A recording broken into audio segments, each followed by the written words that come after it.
तरी पोरायचा एक थोडा नाद होता किंवा हिंदुस्थान चांगलं असते भाऊ, काय त्यांना काय हरकत नाही, तुम्ही करायला घेऊन या काय.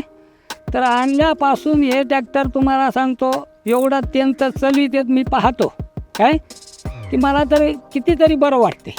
कारण गेल्या वर्षी खूपच पाऊस होता ऊस तोडणीच्या वेळेस, तरी आमचं ट्रॅक्टर पद्धतशीर चला. त्याला कमीत कमी 24, 25, 30 टन मी माल असेल तर ते मागे येत नाही.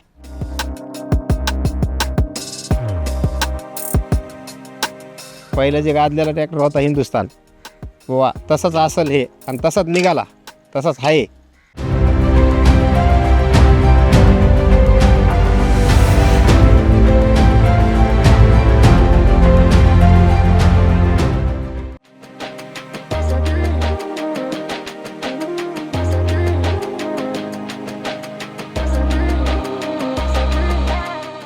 माझे नाव प्रल्हाद शिवाजी काकडे, राहणार वाघाळा, पाथरी तालुका, जिल्हा परभणी. 2 वर्ष झाले आमच्याकडे ट्रॅक्टर. कुठलंही काही अडचण नाही, मेंटेनन्स नाही, काही नाही. आता चढावर मी बरेच वेळेस पाहतो, मागं येत नाही. कारण आम्हाला ह्या ट्रॅक्टरपासून थोडं लाभदायक वाटलं. दुसऱ्या ट्रॅक्टरपेक्षा 1 एकरला 1 लिटर कमी डिझेल खाते.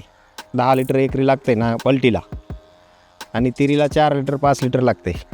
हे सगळ्याच कामाला चांगलं आहे. दुसऱ्या ट्रॅक्टरपेक्षा कारखान्याला पण चांगला आहे, कारण कुठं दम हे तोडीत नाही, काही नाही असं आहे. क्रशर मशीनला बी चांगलं आहे. आम्ही सगळा विचार करून ट्रॅक्टर घेतला ना, किंवा चांगला वाटला, आम्ही बघितलं होता.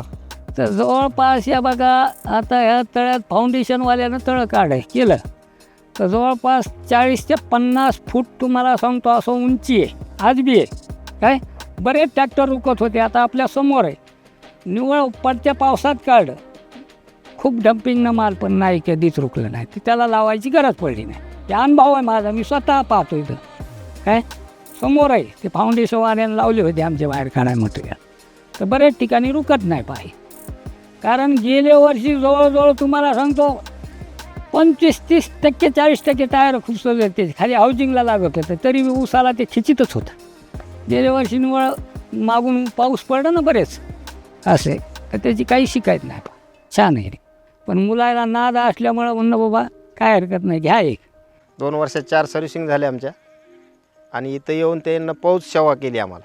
कुठलीही अडचण नाही आता, कारण बाकी काय मेंटेनन्स त्याचं आलंच नाही आजपर्यंत, फक्त सर्व्हिसिंग केली.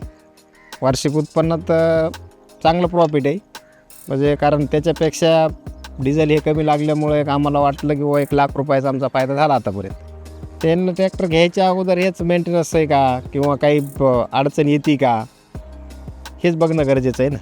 आता आमच्याकडे तर लोक चौकशी करतात कसं आहे काय, आम्ही सांगतो चांगलं आहे ट्रॅक्टर. हिंदुस्थान तेव्हा पण लेजंड होता आणि आज पण आहे हिंदुस्थान.